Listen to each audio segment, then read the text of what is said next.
and equations, use numbers expressed in the form of a single digit times a whole power number of 10 to estimate very large or very small quantities and to express how many times as much one is than the other. So we're basically using scientific notation to work with very small or very large quantities and to compare values that are smaller or greater than the others. And so, what is scientific notation, you might ask? What, what I like to think about it is just multiplying by base 10. But besides also multiplying by base 10, I like to think that we're just dealing with a lot of zeros and decimal points. But when working with zero and decimal points, all we're trying to do is simplifying. Yeah, I didn't misspell there. Simplifying.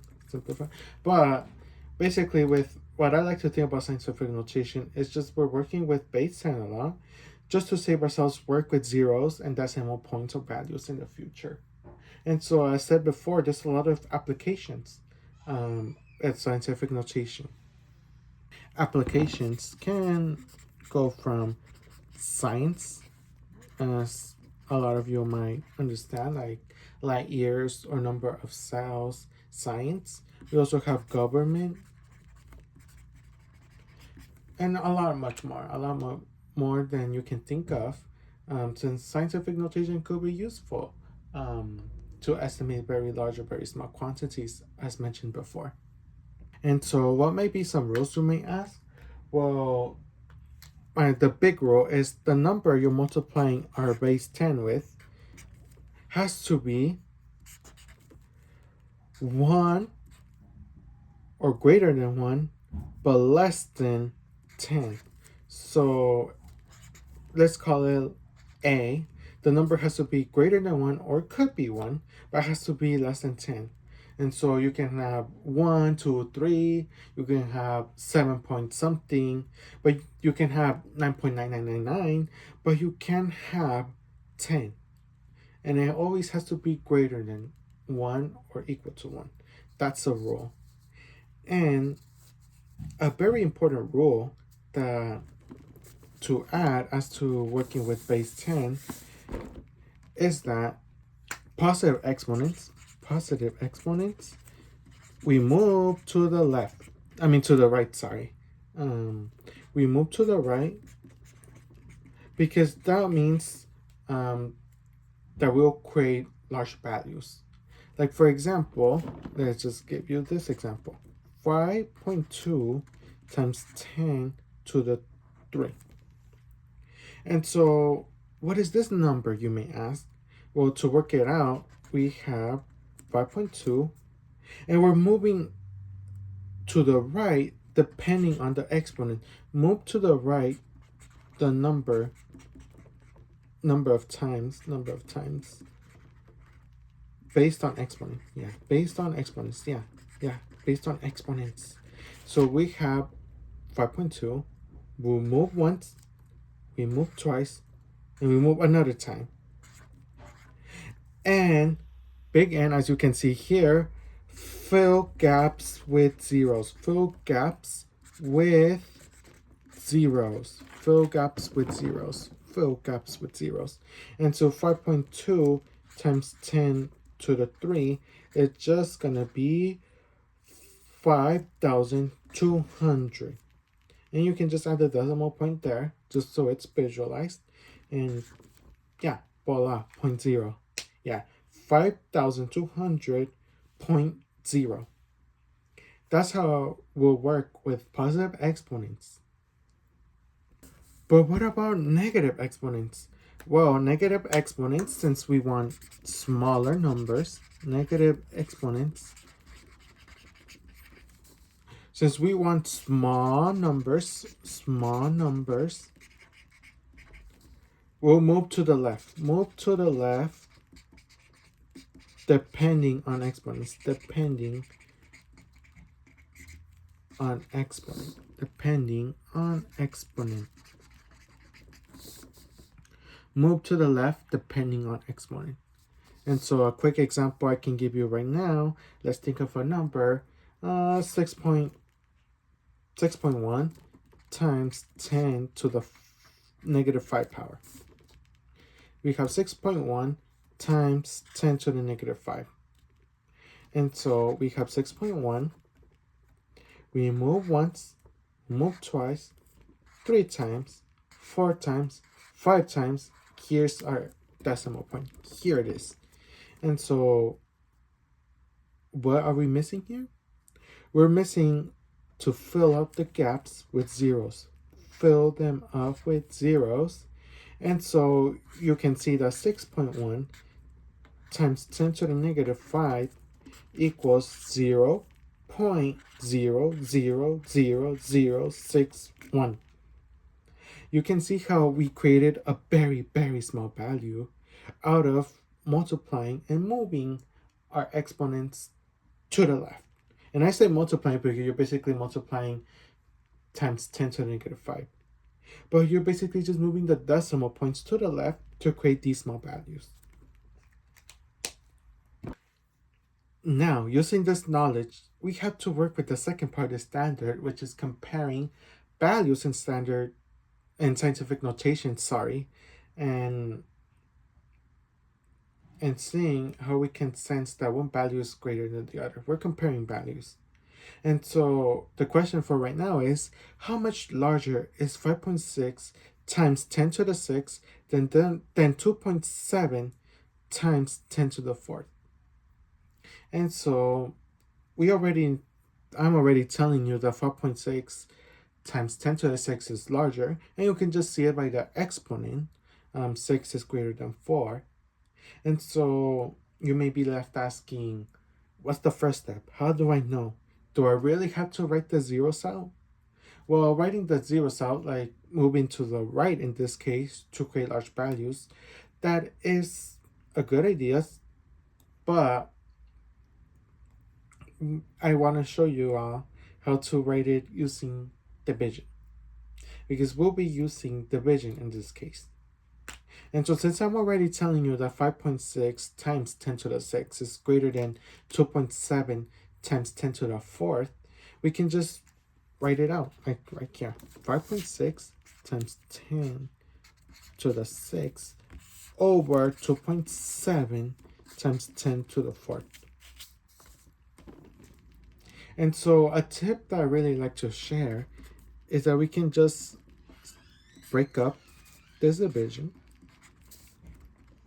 into ways you may be more familiar with. What happens if you have the same base, but you're under division? What happens there? And I don't want to trick you off, but we basically use this rule. Recall x to the n, x to the m is just x n is n.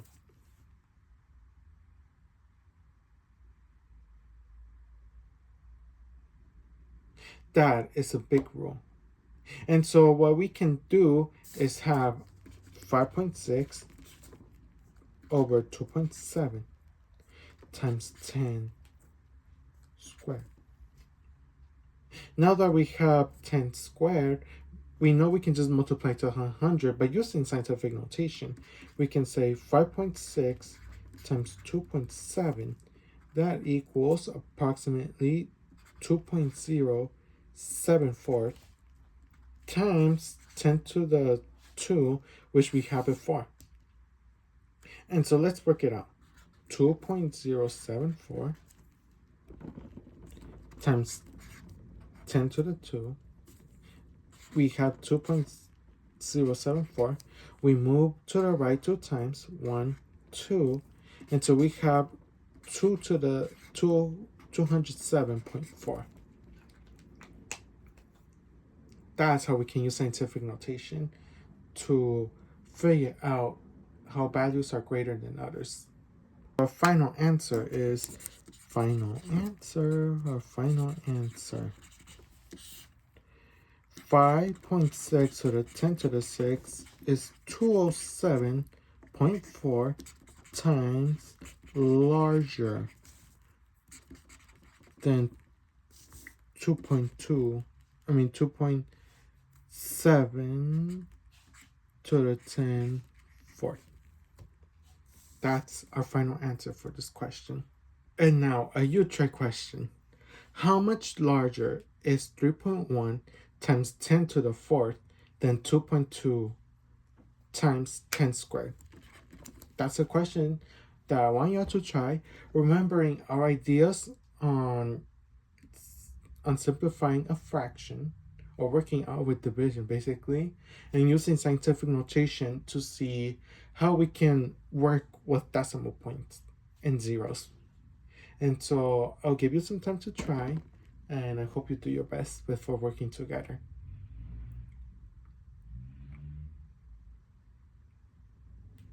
Okay, now that we worked a bit together, I worked a bit alone, sorry, we can now work together.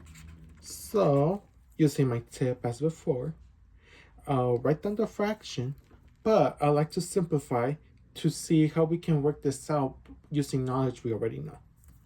So first off, I divided 3.1 over 2.2 times our basis, 10 to the fourth over 10 squared. And using our knowledge from before, we can just subtract the exponents from each other since we have the same base. So we're left with 3.1 over 2.2 times 10 squared. 10 squared is 100, but using scientific notation, let's work this out differently. We know that 3.1 over 2.2 is 1.409 using a handy dandy calculator. So we're left with 1.409 times 10 squared. Using scientific notation, all we'll have to do is move the decimal point to the right, since we'll create a larger value. So we can go 1, 2. We have 140.9. We don't have to fill out the gaps with 0 or anything. We got 140.9.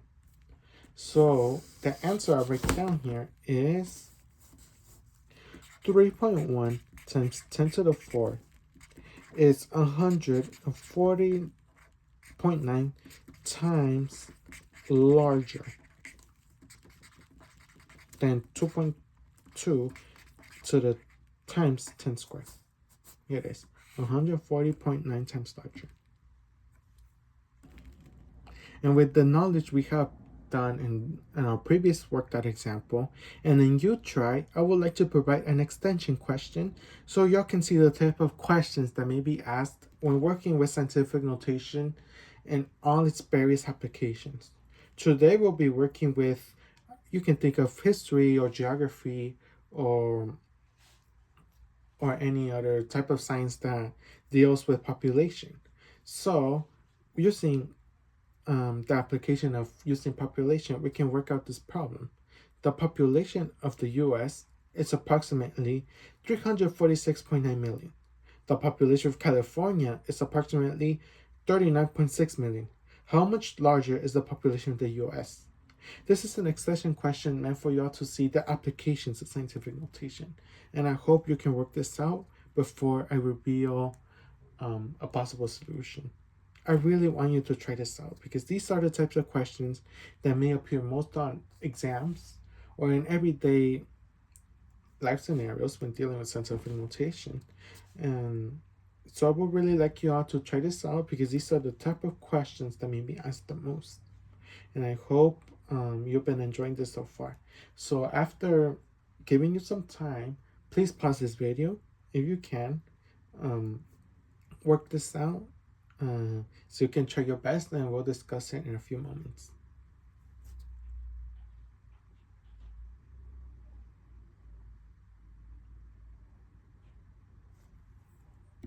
And I really hope you all had fun working this out. Just to reveal the answer here.